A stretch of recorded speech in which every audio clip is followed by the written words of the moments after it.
চিন্তা করলো,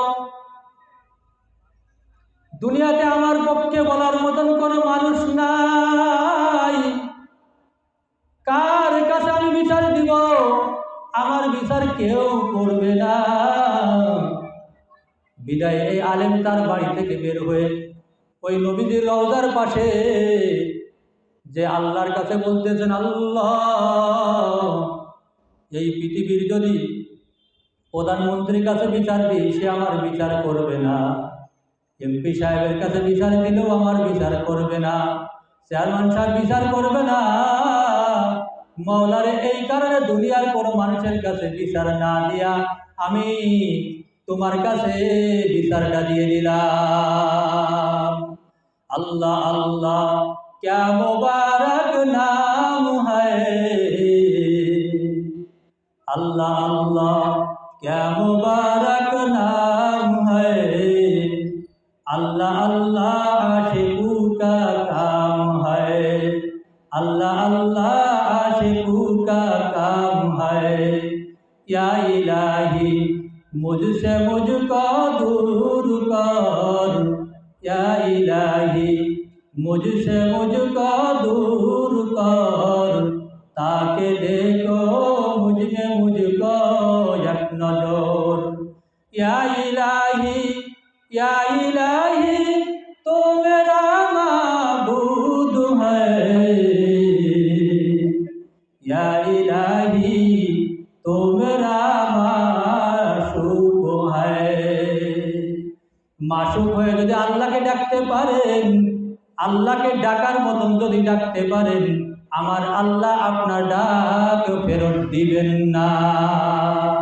কি বুঝে আসছে বলেন? আল্লাহকে ডাকার মতন যদি ডাকতে পারেন, আমার ওই আল্লাহ আপনার ডাক ফেরত দিবেন না। মানুষের কাছে চাইলে মানুষ রাগ করে, আমার মওলার কাছে না চাইলে আমার মওলা রাগ করে। हर घड़ी देने के तू तैयार है, हर घड़ी देने के तू तैयार है, जो ना मांगे उससे तू बेजार है। এই কারণে কবি বলতেছেন, মানুষ যদি মানুষের কাছে চায় মানুষ রাগ করে, আমার মওলার কাছে মানুষ না চাইলে ওই মানুষটার প্রতি আমার আল্লাহ রাগ করে। এই বান্দা চিন্তা করলো কার কাছে যাইবো? কথা বলেন। আল্লাহর কাছে যাইবো।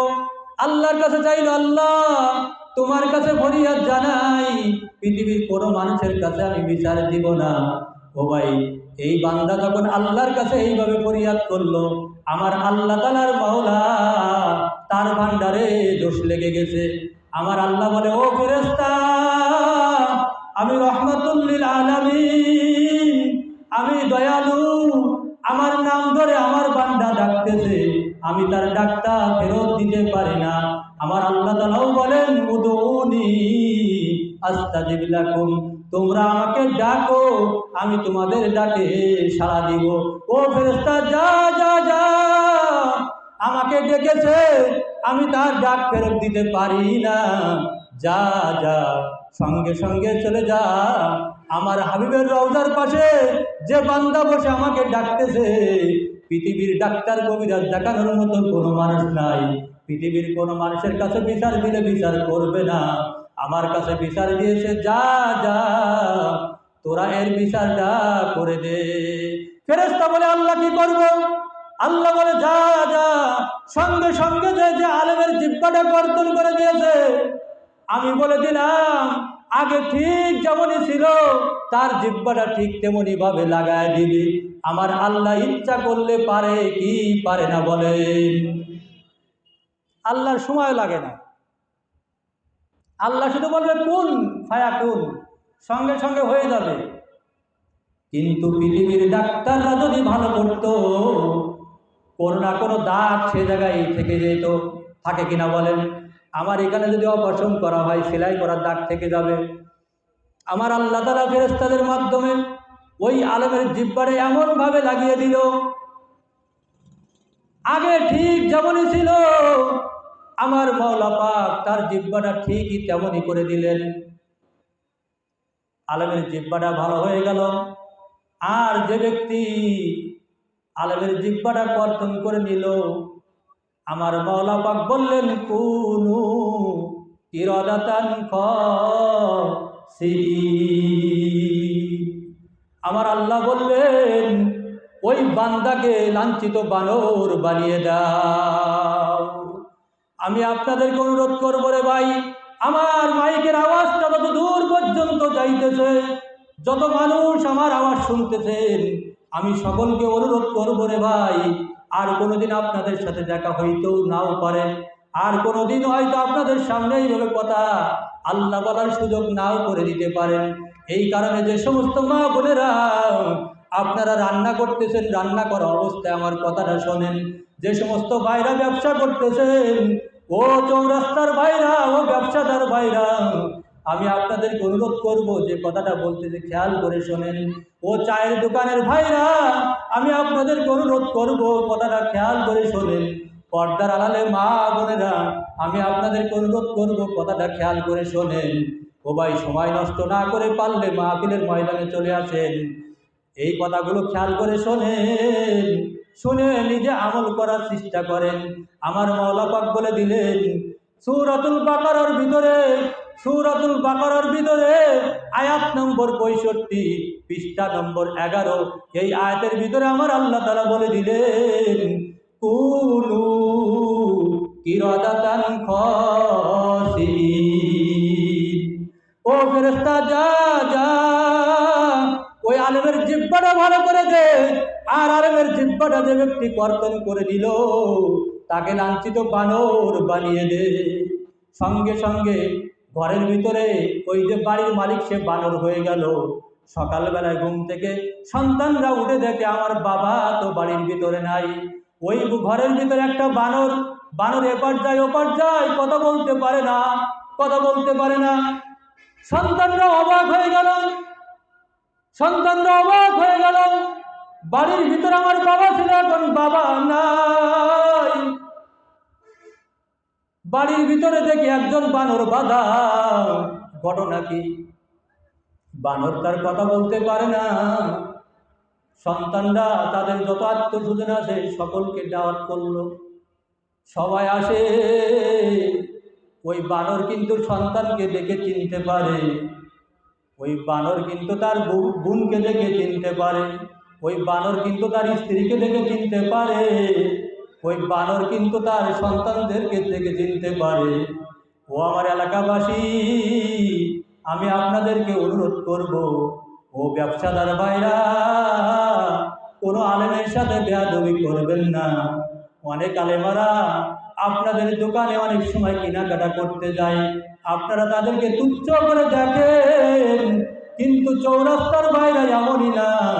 এরা আলেমের অনেক সম্মান করে, এরা আলেমের অনেক ইজ্জত করে, অনেক সম্মান করে, মর্যাদা দেয়। ও ভাই, যদি কেউ করে থাকেন, আমি আপনাদেরকে অনুরোধ করব তাদের একটু সম্মান দেওয়ার চেষ্টা করবেন। আপনার বাড়ির পারে অনেক সময় মাদ্রাসার তালিবে ইলমরা আসে, আপনার দেওয়ার ক্ষমতা না থাকলে আপনি তাদেরকে সন্তুষ্ট চিত্তে বলবেন, বাবা আমার তো দেওয়ার মতো নাই, তোমরা আর একজনের কাছে যাও, আমার জন্য তোমরা দোয়া করো। ও আমার এলাকার মা বোনেরা, আপনাদেরকে অনুরোধ করব, কোনো আলেমের সাথে বেইজ্জতি করবেন না, কোনো আলেমকে অসম্মান করবেন না, কোনো আলেমকে অসম্মান করার চেষ্টা করবেন না।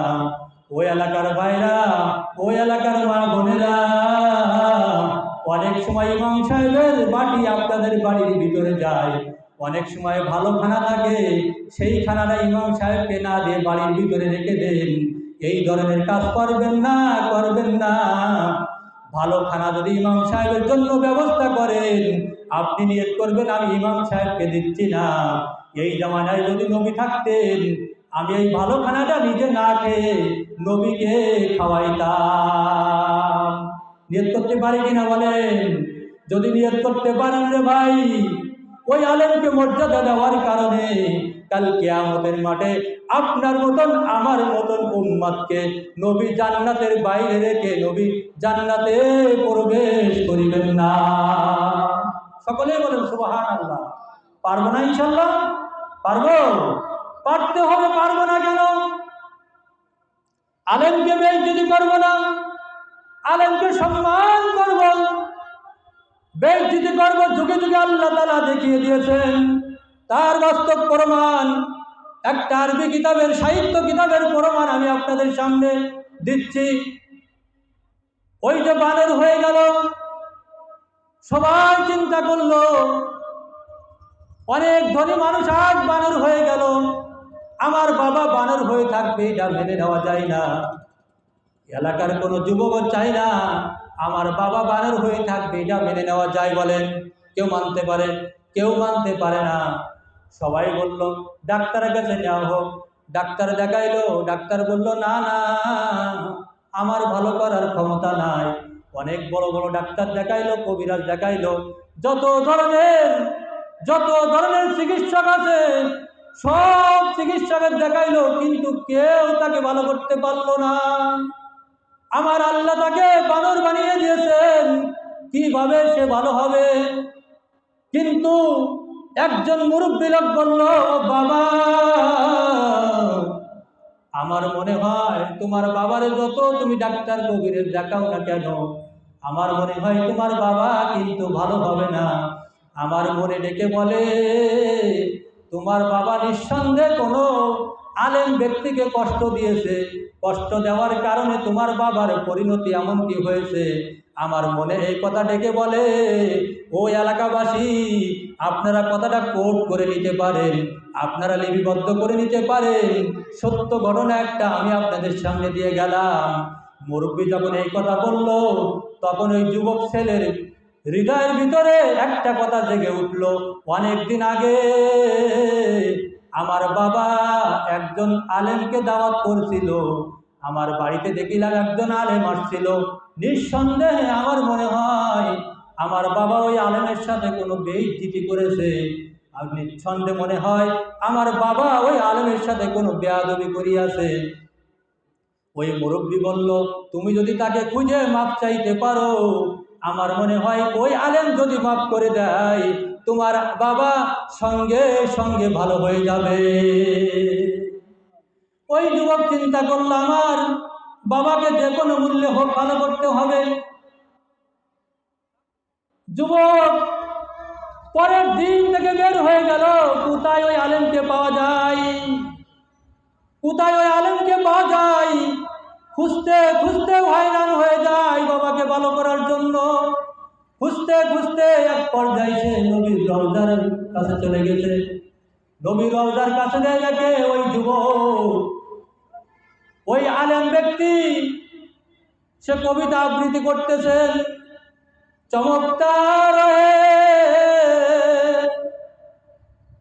चमकता रहे यही तेरी रौजा के जाली, हमें भी आता हो शौक़े अबू ज़र, हमें भी आता हो जज़्बे बिलाली। কবিতা আবৃত্তি করতেছেন। এমতই অবস্থায় ওই যুবক যে বলতেছে, হুজুর অনেক দিন ধরে আপনাকে খুঁজতেছি, একদিন না দুই দিন না, অনেক দিন ধরে আপনাকে আমি খুঁজতেছি।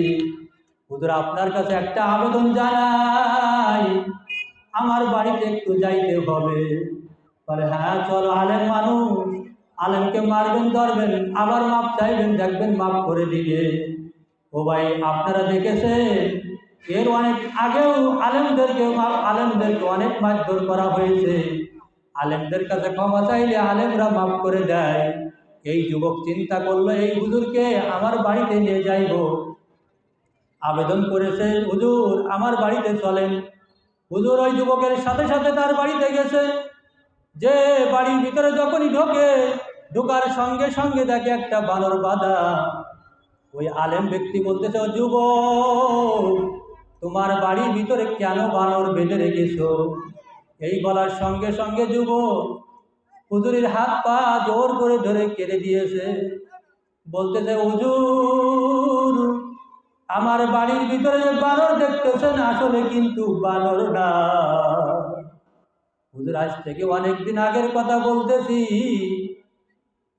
আমাদের বাড়িতে আপনি একদিন খানা খাইতে আসছিলেন, খানা খাওয়ার পর আমার বাবা আপনাকে বেইজ্জতি করেছিল, আপনার জিহ্বাটা কর্তন করে নিয়েছিল। আমার আব্বা যখনই জিহ্বাটা কর্তন করে নিয়েছিল, তারপর থেকে আমার বাবার বাবা নাই, আমার বাবা কুনু ইরাদাতান খাসিরিন। আমার মাওলা পাক আমার বাবাকে লাঞ্ছিত বানর বানিয়ে দিয়েছে। হুজুর, অনেক ডাক্তার কবিরাজ দেখাইছি, কেউ ভালো করতে পারে নাই, কেউ ভালো করতে পারে নাই। অবশেষে বুঝেছি আপনার সাথে বেয়াদবি করার কারণে ফলাফল এটা হয়েছে। আমার মনে হয় আপনি যদি হুজুর একটু দয়া করে ক্ষমা করে দেন, তাহলে আমার বাবা ভালো হয়ে যাবে। হুজুর চিন্তা করলেন, একজন বান্দা কোটি কোটি গুনাহ করে আমার মাওলার কাছে যদি মাপ চায়, আমার মাওলা মাফ করে দেয়। একজন বান্দা যদি হাজার হাজার মানুষকে হত্যা করে আমার মাওলার কাছে মাপ চায়, আমার মাওলা মাফ করে দেয়। কোটি কোটি হাজার হাজার বহুত পাহাড় সমতুল্য গুনাহ করে যদি কোনো বান্দা আমার মাওলার কাছে মাপ চায়, আমার মাওলা মাফ করে দেয়। একজন বান্দা আমার সাথে বেয়াদবি করিয়াছে, আমি এটা মনে রাখতে পারি না। ও যুবক, আমি তোমার হাত ধরে বললাম, আমার হৃদয়ের ভিতরে যা কষ্ট ছিল, ওই কষ্টটা আমি সঙ্গে সঙ্গে তোমার সামনে ওয়াদা করলাম, আমি মাফ করে দিয়েছি। ওই আলেম মাফ করে দেওয়ার সঙ্গে সঙ্গে আমার মাওলা পাক কুদরতি দ্বারা ফেরেশতাদেরকে বললেন, ও ফেরেশতা যা যা, আমার কোরআন হাদিসের ধারক বাহক সে মাফ করে দিয়েছে। আমি তোদেরকে বললাম, ওই বাড়ির মালিক আগে ঠিক যেমনই ছিল তাকে ঠিক তেমনই করে দে। সুবহানাল্লাহ বলে। আল্লাহ পারে কি পারে না?